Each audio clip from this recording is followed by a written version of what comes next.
जय हिंद भाई सभी को। जितने भी बच्चे जो आर्मी पेपर पास कर लिए हैं उन सबको बता दूं, आर्मी में अब इसके बाद में आपका फिजिकल और फिजिकल के बाद में सबसे इंपॉर्टेंट पार्ट होता है मेडिकल। केवल पेपर पास होने से काम नहीं होगा, क्योंकि आर्मी में मेडिकल सबसे इंपॉर्टेंट होता है। और ये वीडियो बहुत इन्फॉर्मेशन वाला वीडियो है, इसमें मैं पूरा बताऊंगा आपको कि आर्मी मेडिकल में क्या क्या चीजें होती है, किस प्रकार से होती है, कहाँ पर ज्यादा बच्चे फेल होते हैं और कौन सी समस्या होती है जिनका समाधान वो कर सकता है फिर भी फेल हो जाता है नई नॉलेज होने के कारण। क्योंकि रीमेडिकल के बाद में आपको समय ज्यादा नहीं मिलता है, और रीमेडिकल अगर आपको एक बार मिल गया तो बहुत कम चांस है कि बाद में आप पास हो। रीमेडिकल का रेशियो आर्मी में मान के चलो 100 में से 80 फेल और पास कितने होते हैं? 20। कई बार रीमेडिकल में ऐसा होता है, रीमेडिकल दिया तो जाता है पैर में और निकाल देते हैं कान में। समझ के बात को, उसको चैलेंज नहीं कर सकते आप। मान लो आपको आंख में रीमेडिकल मिला, आप आंख में पास हो गए लेकिन कान में फेल कर देते हैं। रीमेडिकल में भी कई बार मेडिकल कर लेते हैं वापस। इसलिए पहले से अगर आपकी तैयारी अच्छी होगी, आप गलती नहीं करोगे तो पास होने के चांसेस ज्यादा है। सबसे पहली बात, नाक की, कान की, दांत की, पूरे शरीर की साफ सफाई करके ही मेडिकल देने जाना है। उसके बाद सबसे पहले आपकी जो चेक होता है वो होता है बॉडी का स्ट्रक्चर। क्या नाम है भाई? अनिल कुमार नायक, और आर्मी पेपर पास है भाई इसका। सबसे पहले आपको वहां खड़ा किया जाता है इस प्रकार से। इसमें चेक करते हैं बॉडी का स्ट्रक्चर। तुम में से भी मैं निकाल दूंगा कई जो मतलब टेढ़े खड़े होते हैं, ऐसे खड़े रहो देखे सभी। तो सबसे पहले चेक होता है बॉडी का स्ट्रक्चर की किस प्रकार से है, कहीं टेढ़ा मेढ़ा तो नहीं है, सीने में या कोई एक साइड से सीना फुला हुआ तो नहीं है, कहीं से दबा हुआ तो नहीं है। पूरा जो बॉडी का स्ट्रक्चर है वो बिल्कुल बराबर होना चाहिए। समझ के बात को। अब शुरू करते हैं शुरू से। सबसे पहले चेक आंखें। आंख में मेडिकल के 3 मुख्य पॉइंट होते हैं। सबसे इंपॉर्टेंट पॉइंट होता है कलर विजन। कौन सा होता है? Colour vision. अगर किसी भी बच्चे के कलर विजन है तो वो ग्रीन और रेड कलर को पहचान नहीं पाएगा। ध्यान रखना, कौन से कलर को? ग्रीन और रेड उसको समझ में नहीं आएगा। जब अगर किसी कलर विजन होगा तो ग्रीन और रेड समझ में नहीं आएगा। लेके आओ डायरी कलर विजन की, उनको बोलना अंदर है, ठीक है। ये सबसे इंपॉर्टेंट। अगर किसी भी बच्चे का कलर विजन है तो फिर उसको फोर्स की तैयारी नहीं करनी चाहिए, क्योंकि इसका कोई इलाज ही नहीं है। दूसरा पॉइंट आता है आई 6/6, यानी आंखें हैं वो कैसी होनी चाहिए? 6/6 होनी चाहिए। तीसरा जो पेन पॉइंट वाला होता है, आगे आपके सामने से पेन करते हैं, उसकी नोक को देखना होता है और उसके हिसाब से आपको अपनी आंखें घुमानी होती है। जैसे देखो ये आंखें घुमा रहा है इसकी उंगली के हिसाब से।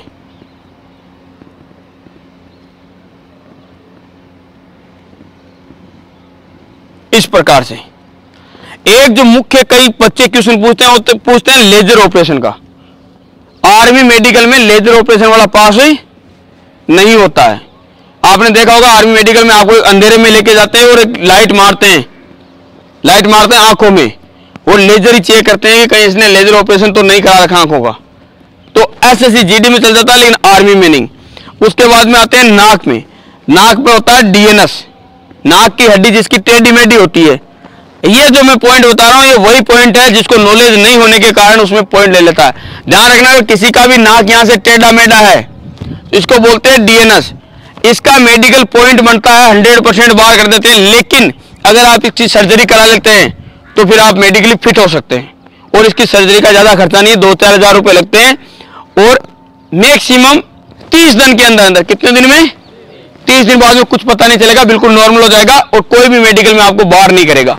इसी पॉइंट की मैं बात कर रहा था, जो नॉलेज नहीं होने के कारण बच्चे बाहर हो जाते हैं। जैसे मेरे पास में एक पहले बच्चा था अभयराज, सेम प्रॉब्लम थी उसके, और अभी वो आर्मी में है। डीएनएस का ऑपरेशन कराया, सर्जरी हुई और अभी आर्मी में, ठीक है। नाक में एक ही पॉइंट रहता है। उसके बाद में कान, आप सभी को पता है, या तो कान किसी का बहता है, या कान के पर्दे में छेद है, या पर्दे में बताते हैं ना धब्बा है, ठीक है। तो कान की सफाई कराओगे तो इससे पता चल जाएगा। मुंह, जो आपके दांत है, मुंह खोल, 28 दांत होने चाहिए कम से कम। कितने दांत होने चाहिए? 28 दांत आपके प्रॉपर होने चाहिए। कोई ऐसा तो नहीं है जो बच्चा है जिसके 28 भी ना है, 5-10 दांत ही है। सभी के है 28 दांत, गिन लेना, नहीं तो बाद में रेस्ट टाइम में, ठीक है। खोल मुंह, 28 दांत होना चाहिए। दांत में एक पायरिया नाम की बीमारी होती है, जिससे दांतों से क्या निकलता है?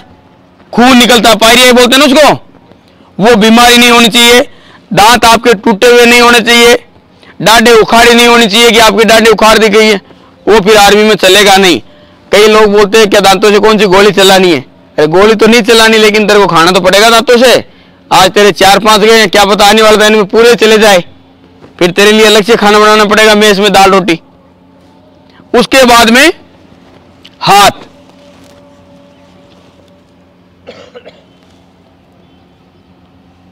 हाथों में जो सबसे पहले चेक होता है हाथों का कंपन। सभी हाथ आगे करो, देखे किसके हाथ वाइब्रेट कर रहे, चेक करो अपने अपने हाथों में। वाइब्रेशन नहीं होना चाहिए बिल्कुल भी, ना ही हथेली में पसीना होना चाहिए।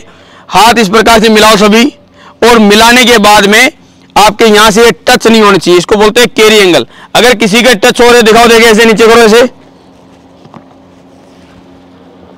थोड़ा नीचे करो, नीचे से। किसी के हो रहे टच? नहीं हो रहे, चलो अच्छी बात है। अगर टच होते हैं तो भी इसका भी इलाज है, जैसे मैं बताया ना। ये दूसरा पॉइंट है जिसके बारे में लोगों को भ्रम रहता है कि अगर हमारी कोनी अगर यहाँ टच हो रही है, अगर कैरी एंगल है, तो मेडिकल में बाहर हो जाएंगे। लेकिन फिजिशियन इसको ओनली 30 दिन के अंदर अंदर सेट कर सकता है। कितने दिन में? मात्र 30 दिन में। अगर किसी के हाथ का मान लो एंगल से आउट है ना, तो फिजिशियन इधर एक बट्टा बांधेगा, बेल्ट लगाएगा, और हर रोज कुछ सेमी घुमा घुमा के हाथ को बराबर सीधा कर देगा, तो हाथ का आप एंगल पूरा पूरा ठीक कर सकते हो। ध्यान रखना इस बात का। तो उसको बोलते हैं कैरी एंगल। ये आपका बिल्कुल सही होना चाहिए, हाथों में पसीना नहीं होना चाहिए, हाथों में कंपन नहीं होना चाहिए। हाथ जब राउंड देते हैं, हाथ घुमाए से,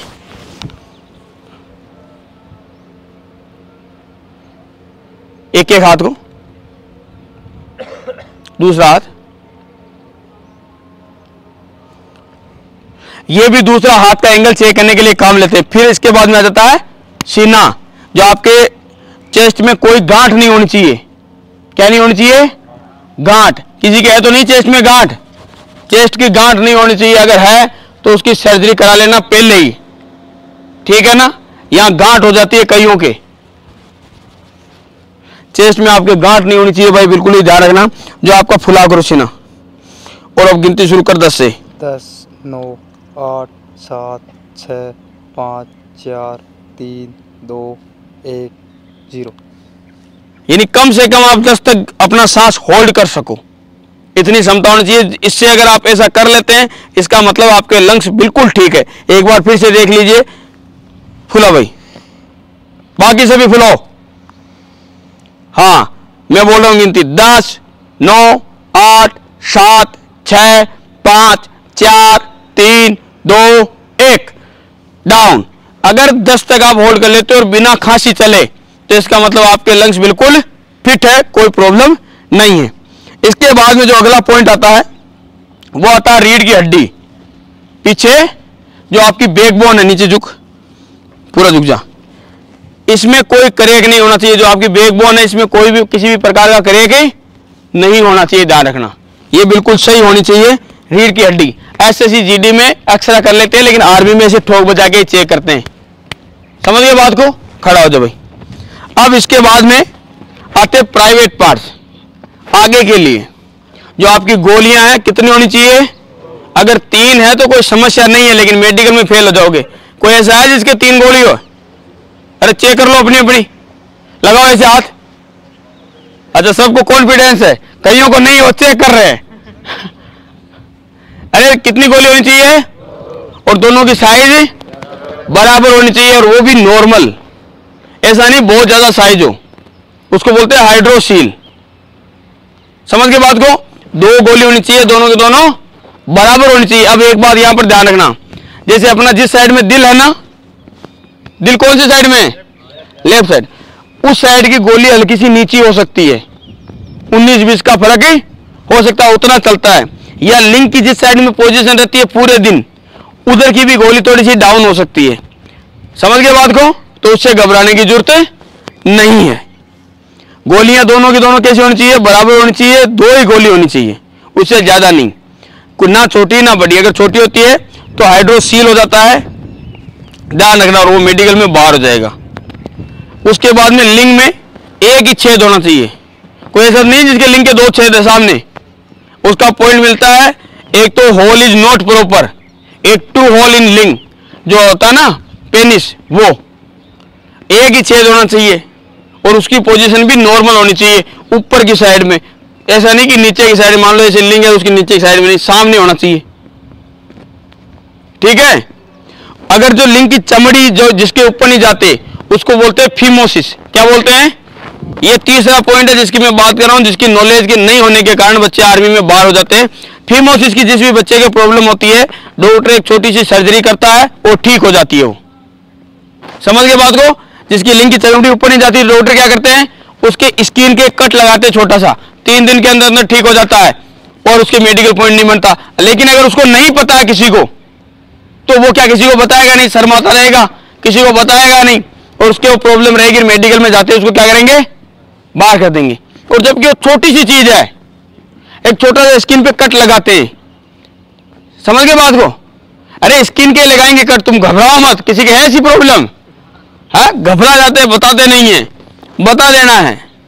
ये कोई मेडिकल डिसीज है, इसमें कोई बहुत बड़ी समस्या नहीं है। तीसरा पॉइंट है जिसको कई बच्चे नहीं बताने के कारण आर्मी मेडिकल में क्या हो जाते हैं, बाहर। जबकि फीमोसिस 2000-4000 का ऑपरेशन होता है और ठीक हो जाता है। यहां सचिन तेरे तो नहीं है ऐसा? ठीक है भाई। इसके बाद में आते हैं बैक साइड में। समझ गए? आगे हो गए पूरे। बैक साइड में 2 पॉइंट है। तो पाइल्स जो है कि बवासीर, जिसके एक्स्ट्रा चमड़ी होती है, मस्सा जिसको बोलते हैं, या ब्लड आता रहता है, या पाइल्स जिसको ऐसे चेक करते हैं, झुक भाई आगे, और क्या बोलते हैं, खांसने के लिए, खांस जोर से। अब तुम सोचोगे खांस आगे रहा, पीछे क्या चेक कर रहे हैं?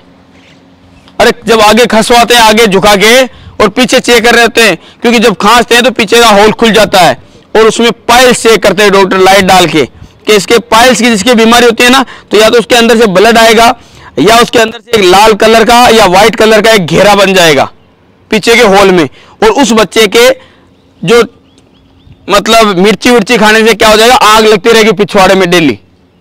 तो अगर किसी के लग रही है आग तो मिटा लेना पहले पानी में बैठ के, क्योंकि पाइल्स का इलाज है। ये चौथा पॉइंट है जो नई नॉलेज होने के कारण बच्चे मेडिकल में बाहर हो जाते हैं। ध्यान रखना भाई, समझ गए बात को? उसके लिए आपको ऐसे पूरा झुका के आगे से और खसवाते हैं जोर जोर से। देखा होगा माहौल कैसे होता है वहां आर्मी मेडिकल, बताओ कैसा होता है? झुको सभी आगे, मैं बताता हूं कैसा होता है। हाँ, जोर से खांसना है, शुरू कर, जोर से।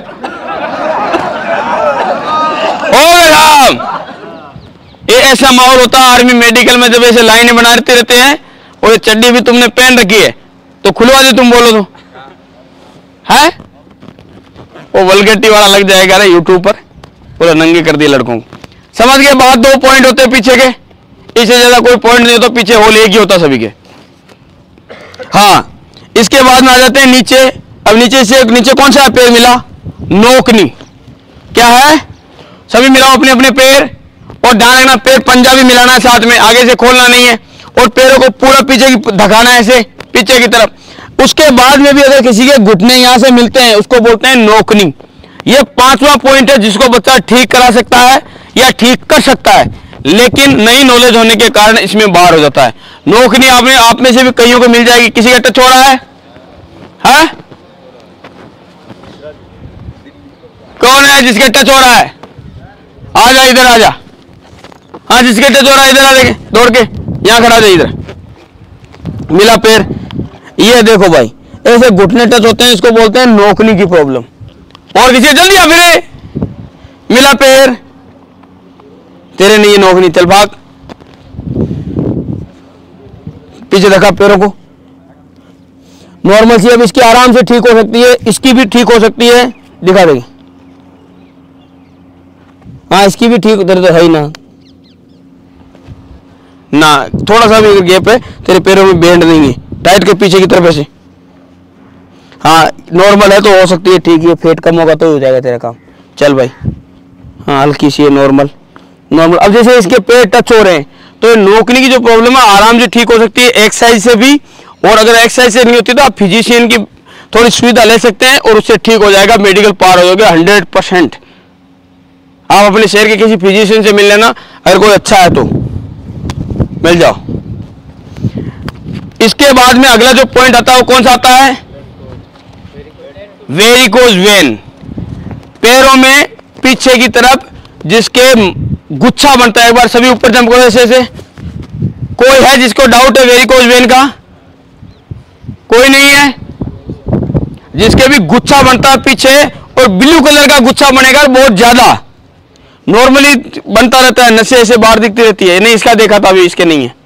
तेरे देखा था ना मैंने कल परसों, है? कौन अंकित? दिखा देंगे। हाँ बाकी चलते रहो देखे। अरे नहीं रे ये नॉर्मल है। हाँ उसके था बाटी के। वेरिकोज वेन ये नहीं जिसके ब्लू कलर का गुच्छा बन जाता है पैरों में, जैसे इसके बिल्कुल भी नहीं है। और उससे अगला पॉइंट आता है फ्लैट फुट। ये नहीं पीछे घूम, उठा पैर को पीछे। ये जो ये आकरण है ना, देखो इसके जैसे मिट्टी लग रही है पूरे पैर के, इसके नहीं लगी हुई है।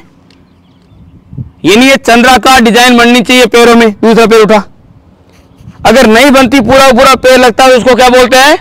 फ्लैट फुट बोलते हैं। इस प्रकार से होता है पूरा पूरा मेडिकल। हाँ भाई, हाँ अभी चेक कर लेते हैं तुम्हारा फ्लैट फुट पानी से। ये होता है आर्मी मेडिकल की पूरी प्रोसेस। उम्मीद करते हैं आपको समझ में आ गई है। कोई डाउट रह गया आपका तो आप बता सकते हैं भाई।